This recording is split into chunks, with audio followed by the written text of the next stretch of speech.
Buddha or Mercury is considered as the greatest among the wisest.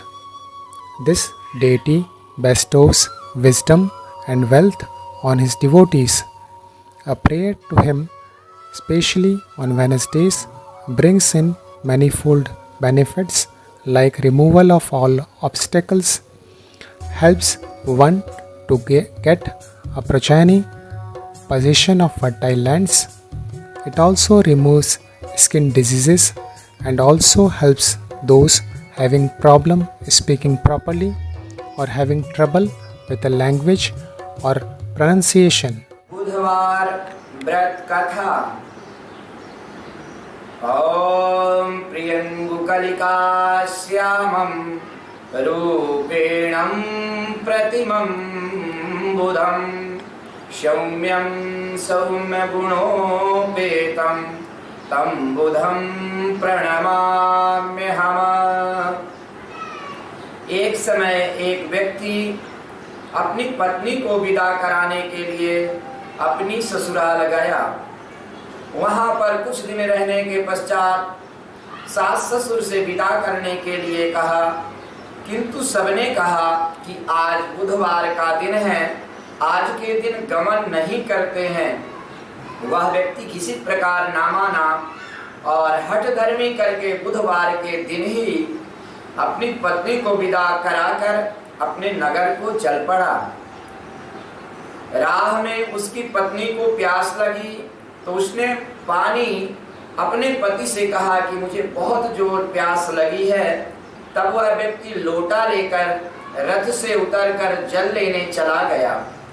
जैसे ही वह व्यक्ति पानी लेकर अपने पत्नी के निकट आया, यह देखकर आश्चर्य से चकित रह गया कि ठीक अपनी ही जैसी सूरत तथा वैसी ही वेशभूषा में वह व्यक्ति उसकी पत्नी के साथ रथ में बैठा हुआ है। उसने क्रोध से कहा, तू कौन है जो मेरी पत्नी के निकट बैठा हुआ है? दूसरा व्यक्ति बोला, यह मेरी पत्नी है, इसे मैं अभी अभी ससुराल से विदा करा कर ला रहा हूं। वे दोनों व्यक्ति आपस में झगड़ने लगे। स्त्री से पूछा, तुम्हारा असली पति कौन है, तुम ही बताओ। तब पत्नी शांत ही रही, क्योंकि दोनों एक जैसे थे। वह किसे अपना असली पति कहे? वह व्यक्ति ईश्वर से प्रार्थना करता हुआ बोला, हे परमेश्वर, क्या यह लीला है?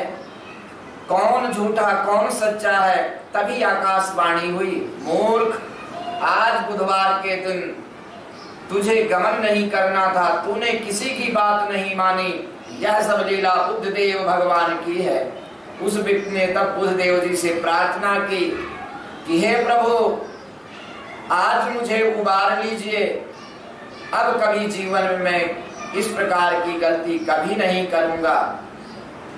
भगवान बुद्धदेव प्रसन्न हो गए और जो स्वयं छल रूप से वेश धारण करके बैठे हुए थे, अंतर्हित हो गए और वह अपने पत्नी को पुनः प्राप्त करके भगवान बुद्धदेव का बहुत बहुत धन्यवाद साधुवाद किया।